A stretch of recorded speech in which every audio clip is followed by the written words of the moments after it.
So, water quality testing. When we test at Friends of the Rappahannock, we mainly do 5 different tests. And so we're just going to tell you about those tests today. You may be doing 1 or 2 tests at home, depending if your teacher is able to get those supplies to you. But the first test I'm going to talk about is dissolved oxygen. So our 2 main pollutants in the Rappahannock are too much soil or sediment, and also nitrates and phosphates. And those 2 pollutants suck out oxygen. So it's really important for us to test oxygen in the Rappahannock River. But that test does not have a take-home test for that one. The way we test is we have a probe that we stick in the water, and it tells us how much oxygen is in the water. But for that, we look for 5 to survive. So anything above 5 parts per million is a good level for oxygen for those creatures inside the river, like fish and microorganisms and other things like that. So we won't be doing that one at home, but we'll be moving to temperature. So with temperature, you or your classmate may have this small device. Usually you see this on aquarium at home, and you just kind of stick on the side. But this one, they will dip in the water to see what the temperature is. And with temperature, the healthy range is between 40 and around 70 degrees. Anything outside that, the fish or the organisms inside the river might not do as well. But temperature has a direct effect on oxygen. So the higher the temperature, so like in the summertime, the lower the oxygen. So we try to have cooler water. So our oxygen, cooler water, higher oxygen. So the way we get cooler water is a lot of times when we do restoration and other things like that, we plant trees along the river.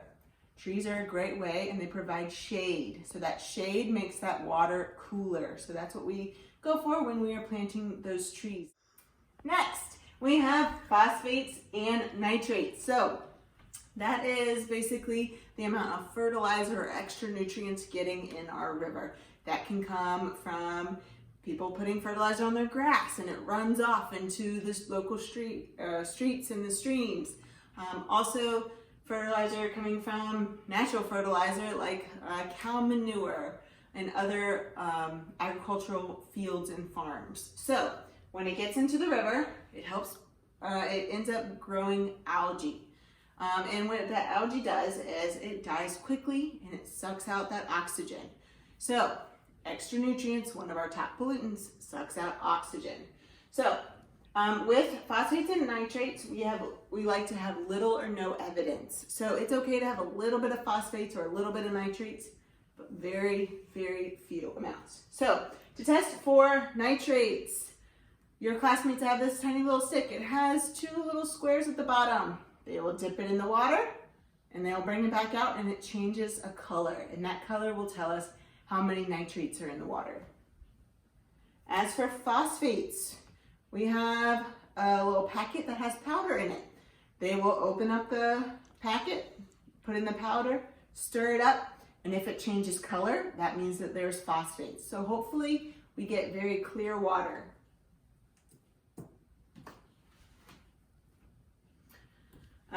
Next we have our last 2 are pH and turbidity. So pH is how acidic or how basic your water is. The scale for that goes from 0 to 14.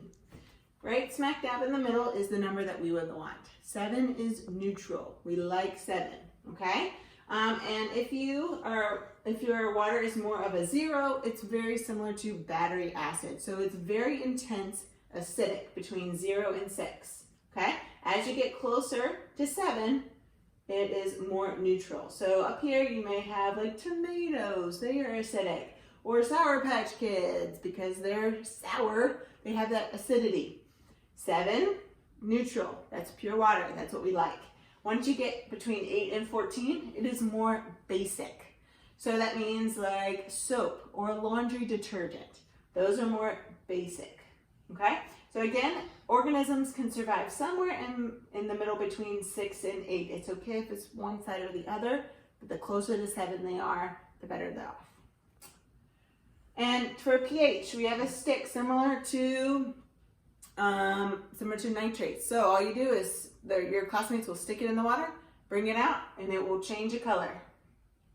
Okay, hopefully we'll get around a 7. Lastly, we have is turbidity. Turbidity is the cloudiness of the water. So when soil gets in the water, it makes it very cloudy. It makes it look like chocolate milk. So the cloudier the water, the higher the number. So with turbidity, we like a lower number, which means it's clear water. And again, when we have clear water, the sun is able to get through, those plants are able to grow and put oxygen back into the water. Okay, so with turbidity, with this test we have called a Secchi disc. It is a black and white circle, and a lot of times if you're doing large amounts of water, like on a boat, you will put it down in the water and see how far down you can see the disc, right? And as soon as you can barely see it, it's very cloudy, that's when you take the reading. So again, we want lower numbers, which means that we want this to go really far down in the water, so that way we can still see the disc, because that means the water is clear.